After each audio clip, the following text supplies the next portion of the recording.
जय माता दी। मेरे चैनल में आप सभी का बहुत बहुत स्वागत है। बार बार खुजली वाले दाने हो जाते हैं, पूरे फेस में दाने पड़ जाते हैं और पूरे बॉडी में हो जाते हैं। उन दानों में खुजली होती है। कभी कभी वो दाने बिल्कुल ऐसे ही होते हैं, नॉर्मल से दिखते हैं, उनको खुजलाने के बाद में दाने वो सूख जाते हैं, उनमें से रूसी सी निकलने लगती है।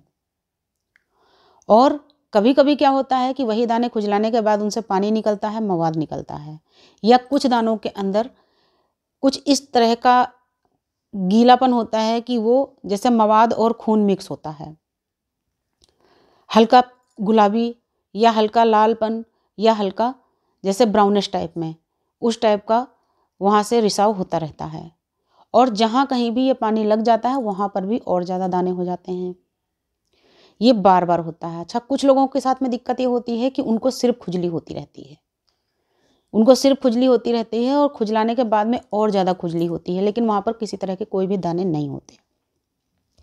तो आज की वीडियो में इसी टॉपिक पर हम बात करने वाले हैं और मैं आपको बताऊंगी कि आपको क्या करना है, किस तरीके से आपकी इस तरह की एलर्जी दूर होगी। ये एक स्किन एलर्जी है, इस चीज़ को आप अच्छी तरह समझ जाइए कि ये एक स्किन एलर्जी है। और जब एक बार हमारे बॉडी के ऊपर स्किन एलर्जी हो जाती है तो हमें सावधान होने की ज़रूरत होती है, खास करके जब हमारी उम्र 25 या 30 साल से ऊपर हो, क्योंकि इस एज के बाद में हर चीज़ को हमारा जो शरीर है वो एक्सेप्ट नहीं करता। कुछ चीज़ें हमारे बॉडी को एक्सेप्ट होती हैं, कुछ नहीं होती हैं। तो कुछ चीज़ें हमें सूट करती हैं, कुछ नहीं करती हैं। इसी तरीके से सारी चीज़ें हैं। तो जिस वजह से ये सारी चीज़ें हो रही होती हैं, उनसे हमें अपने आप को दूर करना होता है। तो अगर स्किन एलर्जी आपको हो रही होती है तो सबसे पहली चीज़ तो मैं आपको बता दूं, जिनको सिर्फ खुजली होती रहती है, कोई दाने नहीं है, चकत्ते नहीं हैं, या बारीक बारीक दाने निकले उनमें खुजली हो रही है, टेटमोसॉल साबुन से आप नहाइए। सबसे पहली चीज़ ये है, टेटमोसॉल साबुन से आप नहाइए। अगर खुजली आपको ऐसे ही हो रही है, खुजली के दाने हो गए हैं, आपको 3 दिन में आराम हो जाएगा। 3 दिन में पूरी तरीके से आपकी खुजली ख़त्म हो जाएगी।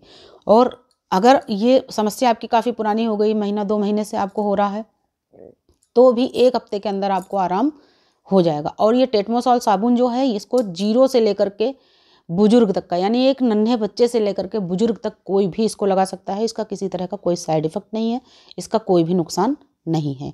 इसको आप पूरे बॉडी में लगा सकते हैं, इसको आप अपने पूरे फेस के ऊपर लगा सकते हैं। अगली चीज़, अगर आपको इस तरह की एलर्जी होनी शुरू हो गई है, चाहे वो खुजली की है या आपको अन्य जो दाने पड़ जाते हैं उनमें से मवाद निकलता है, पानी निकलता है, तो आपको सभी खट्टी चीज़ों का सेवन बिल्कुल बंद कर देना पड़ेगा।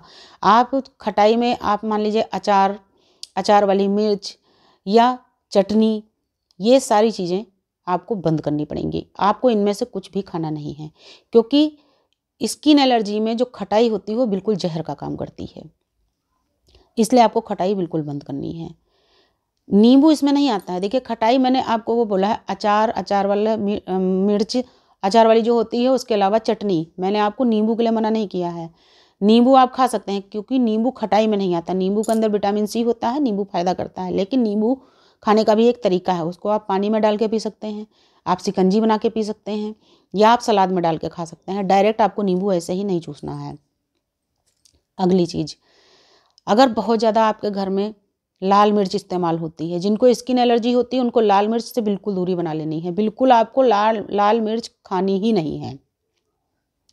फास्ट फूड जैसे चाउमीन, इडली, डोसा और क्या कहते हैं, माइक्रोनी, तो इन सारी चीज़ों में जो ये सॉस वगैरह यूज होते हैं, चटनी जो यूज होती है, ये सारी चीज़ें बहुत नुकसान करती हैं। तो आप चटनी छोड़ के ऐसे अगर आप सूखा खाना चाहें आप खा सकते हैं, लेकिन आपको चटनी नहीं खानी है। उसके अलावा जैसे बर्गर हुआ, पिज्ज़ा हुआ, ये सारी चीज़ें आपको नहीं खानी हैं, क्योंकि ये बहुत ज़्यादा नुकसान करती हैं। इसके अलावा आपको अपने बॉडी के ऊपर जो केमिकल युक्त दूसरे साबुन होते हैं, मैंने अभी आपको क्या बोला है, आपको टेटमोसॉल साबुन से नहाना है, लेकिन जो अन्य साबुन आप बार बार लगा के अपने बॉडी के ऊपर नहाते हैं, आपको नहीं लगाने हैं, क्योंकि आप समझ जाइए कि आपको अब साबुन सूट नहीं कर रहा है। अपने बॉडी के ऊपर जब तक आपको ये खुजली के दाने होते हैं, खुजली होती है, आप टेटमोसॉल लगाइए। 1 हफ्ते से ज़्यादा आपको टेटमोसॉल लगाने की ज़रूरत नहीं पड़ेगी। अगर आप हमेशा इससे नहाते हैं तो भी इसका कोई साइड इफ़ेक्ट नहीं है, लेकिन आप साबुन नहीं लगाएंगे तो उचित रहेगा। आप इसको अपने बॉडी को थोड़ा सा बेसन का उपटन बना के उससे साफ़ कर सकते हैं, मुल्तानी मिट्टी से साफ़ कर सकते हैं। इस तरीके से अपने बॉडी को साफ़ कीजिए। हाँ, हफ्ते में अगर आप 2 या 3 बार साबुन लगा लेते हैं तो उसका कोई नुकसान नहीं, लेकिन ज़्यादा साबुन का इस्तेमाल करने से बचें। परफ्यूम अपने बॉडी के ऊपर मत लगाइए, क्योंकि डायरेक्ट स्किन के ऊपर जो लोग परफ्यूम लगाते हैं उनको भी इस तरह की एलर्जी होनी शुरू हो जाती है, और अगर एक बार एलर्जी होनी शुरू हो गई तो उसको ख़त्म करना फिर थोड़ा सा मुश्किल हो जाता है। जब कभी भी आप कपड़े पहने, अभी जैसे सर्दी के दिन चल रहे हैं, तो जिन लोगों को इस तरह की एलर्जी होती है, दाने पड़ जाते हैं, एकदम से खुजली होनी शुरू हो जाती है, वो डायरेक्ट गर्म कपड़े अपने बॉडी के ऊपर ना पहने। अंदर पहले आप कोई भी एक कॉटन का कपड़ा पहनिए, चाहे एकदम हल्का सा ही, फिर उसके ऊपर से आप ऊनी कपड़े पहनिए, गर्म कपड़े पहनिए। क्योंकि जब एक बार स्किन एलर्जी होनी शुरू हो जाती है तो डायरेक्ट गर्म कपड़े आपकी स्किन को टच करते ही इस तरह की एलर्जी फिर से उभरनी शुरू हो जाती है। और अगर एकदम से आपके पास में कोई भी चीज़ नहीं है, जैसे कि एकदम से आपको खुजली होनी शुरू हो गई है, इस तरह के दाने हो गए हैं, बहुत बेचैनी हो रही है, तो आप थोड़ी सी विक्स लेकर के उन दानों के ऊपर या खुजली वाले स्थान पर मल दीजिए, तो उस समय के लिए आपको तुरंत आराम मिल जाएगा। आप एविल या सिटीजन की गोली भी ले सकते हैं, लेकिन ये अस्थायी फायदे हैं, स्थायी नहीं हैं। यानी कि ये हमेशा के लिए परमानेंट फ़ायदों वाली चीज़ें नहीं हैं, आपको उस समय तत्काल फ़ायदा मिल जाएगा।